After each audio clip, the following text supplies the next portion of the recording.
Hey sports bettors, my name is Boyd. I teach beginner and struggling sports bettors how to profit using all the data-driven tools and all the math behind the profits that you can have when you use market insights. And I'm going to go through sort of a morning routine, sort of kind of what a typical morning looks like for me as I assess some MLB games and get some bets in early. We have some good value in the line. So this little video is just sort of a walkthrough. I'll probably do this on a Tuesday and a Thursday, just kind of share my processes, and hopefully that'll help you learn some things, maybe incorporate some things in your sports betting endeavors and sort of your heuristics and get better at that. So also want to remind you too, I have the online courses available, all the classes and courses to help you understand how to set up yourself and do some one-on-one consultation and to really help yourself start profiting using all the data-driven tools. So let's take a look at a quick MLB morning. Here we go. All right, I just kind of want to run you through sort of a typical morning. It's about 7 o'clock Mountain Time. I've been up for about a half hour, and I usually kind of take the first 20, 30 minutes to have a little coffee, kind of get woken up. I take a look at a few other websites just to get my context for the markets. And so I'm a 100%, 95% top down, sports bettor, but I like to have the context and some of the subjective things. I kind of want to know maybe some about the weather, kind of what's going on, so I can understand if there's some games that need to be looked at for maybe the totals movement because you have weather. So I use Swish Analytics. They do a nice job to show you literally the game time, the weather direction, the wind direction, things like that. So I can tell if I've got some left-handed batters, right-handed batters, pitchers, left-handed pitchers, with that wind being a factor potentially. So it just kind of gives me a snapshot of what's going on. So that's one of the things I do. You don't have to do it, but again, these are all just little things that I like to do. I also like to try to keep up over at team rankings in the last 5 games. Last 5 games are pretty important for these teams. The MLB is very, very cyclical. It's very, very trending. It's they tend to even the hot teams like Arizona, they'll be 0-5 and have some negative run differentials and things like that. So these teams are hot and cold. So you kind of want to know what state they're in. Another website that's pretty good is this Baseball Savant. You can go to probable pitchers and you can kind of just pull up the pitchers for that particular game, that particular day, and it gives you some nice insights on maybe how they've been against the other team's lineup and roster. So you're getting kind of apples to apples information off just sort of a snapshot of how Luke Weaver's doing against the lineup of the Marlins, and just so forth and so on. Just kind of gives you a little bit of a background, a little bit of a history to see sort of how some of these pitchers have done against the actual players and lineups that they're going to go up against.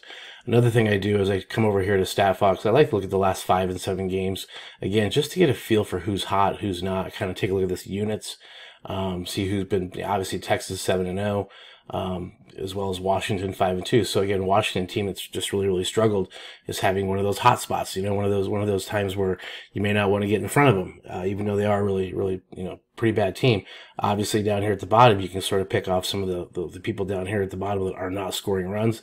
This runs 4. Obviously, Cleveland's having a hard time scoring runs, and their differential here against is certainly higher, as well as the Mets, even though they got kind of a surprising win yesterday. So you can kind of just tell who's hot, who's not. Obviously, Cincinnati's letting in a lot of runs, and also the Angels are as well. So you kind of get the tips. I call it playing for the tips in the last 7 games. And so you can kind of get some quick little snapshot data from this. So I just, take it again, just kind of take a quick look, see who's hot, who's not, maybe some of the matchups, some of the park factors, things like that before I jump right into the positive EV page. So I'm going to refresh this.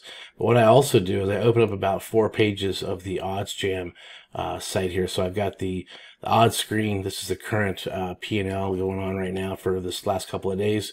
Had a really shitty day last Thursday, but kind of getting some of that back now, using some of the green. That's good.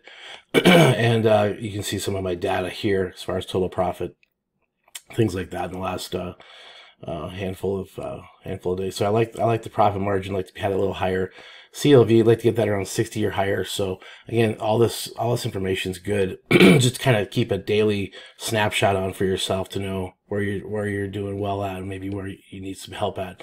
I watch the odd screen like a hawk, and I see some color movement. You see that color movement, there's a price change. So you see here, there's an indication that this price is changing in a small amount. So I'll keep my eye really, really close, because lots of times if you have a syndicate come in, this thing will light up like a Christmas tree. And if you have some large wagers and large bets come in, this thing lights up and you can tell what direction the markets are going. What I also like about this is if I want to tap onto a game, you can see here, let's say I go to Pinnacle and I open up the screens, it shows me the direction of the market, the direction line. So they started out here minus 143. It's been climbing this direction down. So in this scenario, although this doesn't, I've done so many studies and watched this like a hawk so much, even though this is going this direction, it doesn't necessarily mean you would play the Mets. They could be just pushing this line down to get a better price, and then play the other side a little bit later. So we just kind of have to keep our eyes on things and use the tools, as well as this odds jam fantasy optimizer is good, because a lot of times it'll give you some insights on maybe some player,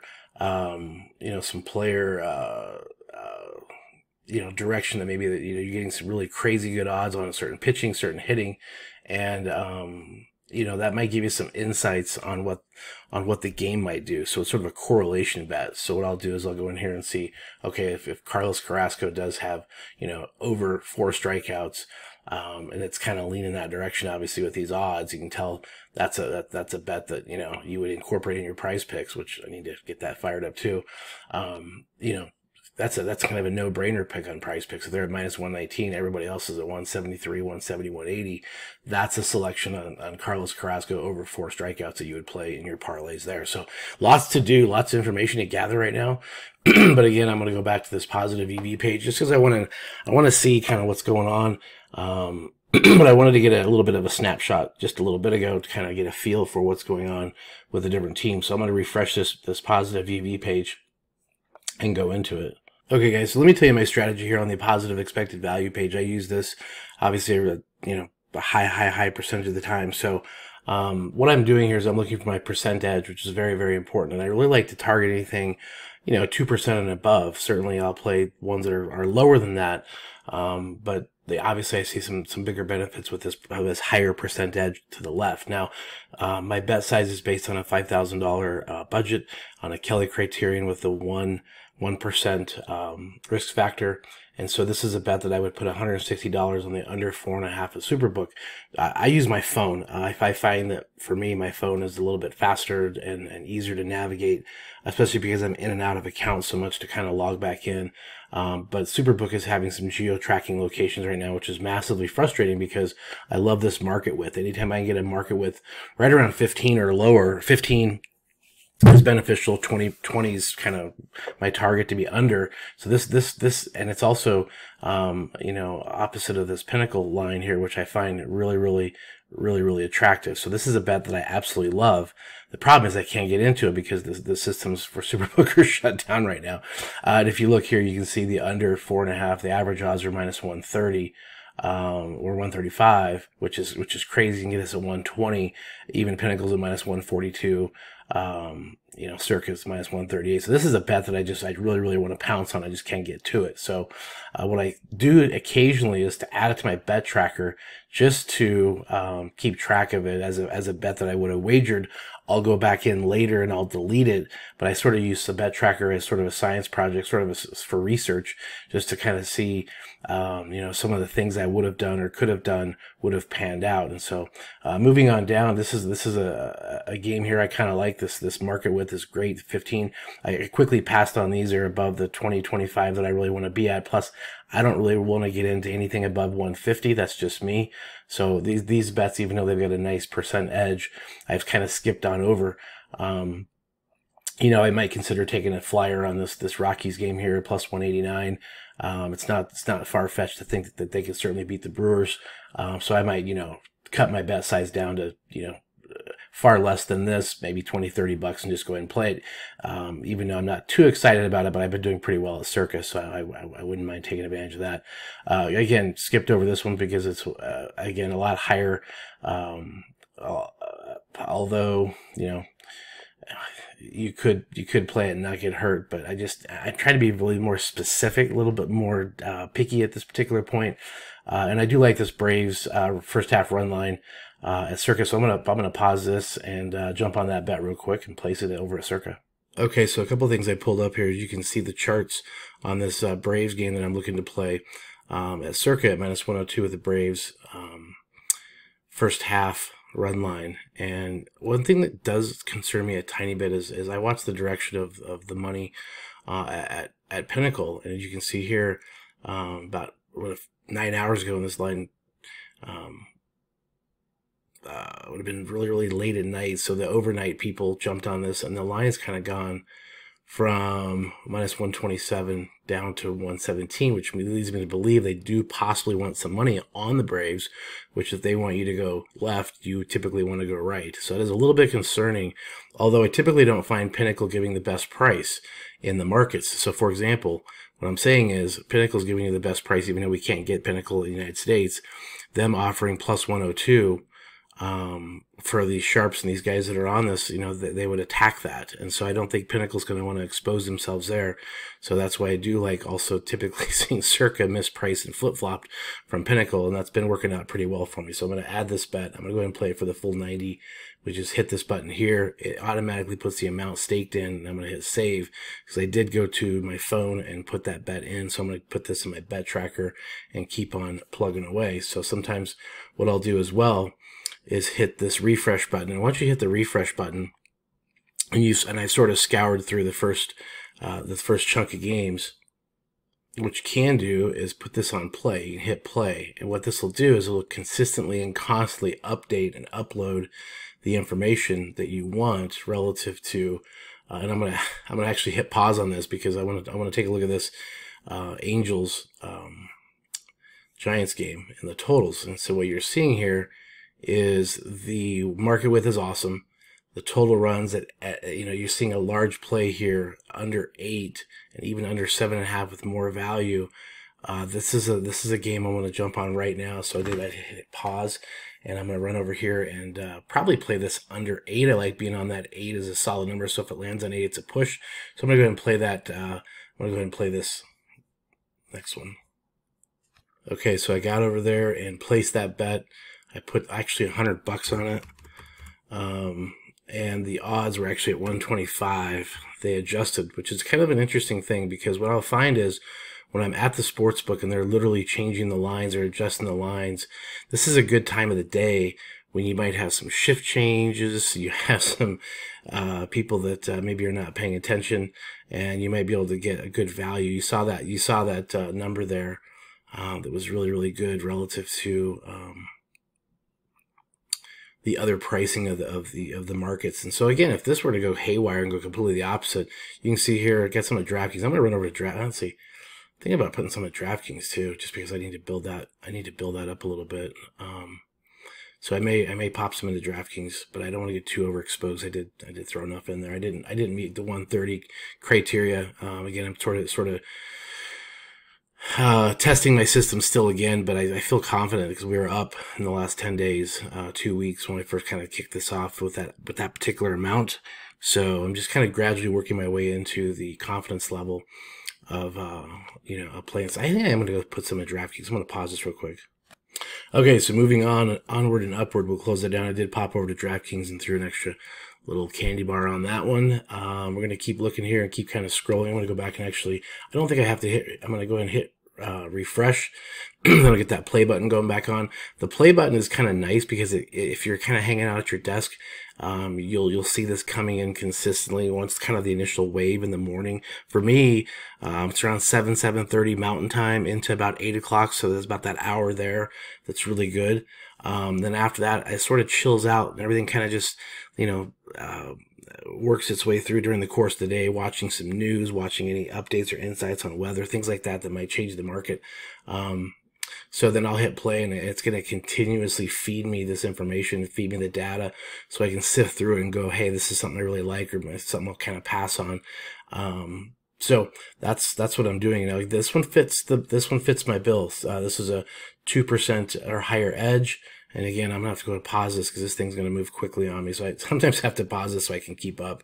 But that was the Blue Jays, I believe, and I missed it because it's changing. It might be gone. So yeah, it was 2.2, that Blue Jays game. and I don't see it. See, it goes that quick. Again, it can really happen that fast. Don't like the fact that that's an over 4.5 on the game I played under on strongly.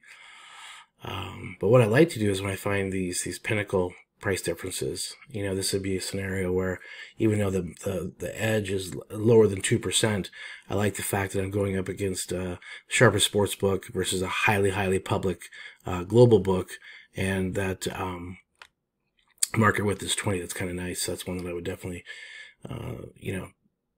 like to take a look at. So there's a ton here with great market width. My concern is the percent edge is smaller, which makes the bet sizes smaller, which is not that bad. It's just that, I think some of the heavier, thicker stuff's better at the top here. Now, one thing I also do is I'll run over to the arbitrage page, and I'll show you what I do at this page. Again, I'm just trying to give as much information here on this first video out as far as what I'm looking for, how I'm looking for it. I'm trying to teach you how to hunt, try to teach you what to look for. And in these cases, what I'll do is I really will look for books that are, complete opposite of Pinnacle and some of the market makers. And so what I'll do is I'll look down here, not really seeing anything jumping out at the page just yet. What you'll find is, like for example, in this situation, if this was also Pinnacle here, I would play the opposite sides of this over in the Phillies Nats game, only because I'm using these arbitrage numbers. It's people that are going up against Pinnacle. Good luck with that.